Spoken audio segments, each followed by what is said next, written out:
आज हम पढ़ेंगे डिस्टेंस एंड डिस्प्लेसमेंट, जिसे डिस्टेंस को हिंदी में दूरी कहते हैं, डिस्प्लेसमेंट को हिंदी में विस्थापन कहते हैं। इससे हम पहचानेंगे कि डिस्टेंस किसे कहते हैं, डिस्प्लेसमेंट किसे कहते हैं, इन दोनों में अंतर क्या है। चलिए हम इसे जानते हैं। दूरी क्या होता है?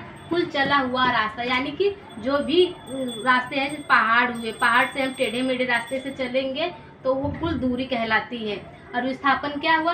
यानी कि जो पहाड़ से जो सीधा रास्ता तय हुआ उसे हम विस्थापन कहते हैं, यानी कि शुरुआत से आखिरी तक की सीधी दूरी और उसकी दिशा, यानी कि दूरी में दिशा नहीं होती है और विस्थापन में दिशा होती है। इसे चलिए हम एग्जाम्पल समझते हैं। जैसे कि ये लड़का अपने घर से चलना शुरू किया और ये पेड़ के पास पहुँचे। जैसे कि यह एक टेढ़ा मेढ़ा रास्ता है, यह दूरी कहलाएगी। और इस घर से इस जाने में जो ये सीधा रास्ता तय किया जा रहा है इसे विस्थापन कहेंगे, यानी कि विस्थापन में कम समय लगता है। टेढ़े मेढ़े रास्ते होने की वजह से इसमें ज़्यादा दूरी होती है, यानी कि ज़्यादा टाइम लगते हैं, यानी कि दूरी विस्थापन से बड़ी होती है।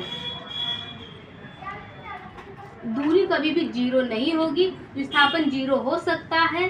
ठीक है, चलिए दूसरे एग्जांपल से हम समझते हैं। ये मान लीजिए एक ग्राउंड है, आपने ग्राउंड पॉइंट ए से चलना शुरू किया और आप पॉइंट ए के पास वापस चले आए, तो यानी कि इससे क्या हुआ कि इसमें लेकिन विस्थापन नहीं होगा, क्योंकि आप फिर वहीं से चल के उसी पॉइंट पे आए हैं, यानी कि विस्थापन जीरो हो जाएगा, लेकिन इसकी दूरी होगी। आज हमने इसमें पढ़ा है कि दूरी और विस्थापन को कैसे जाने।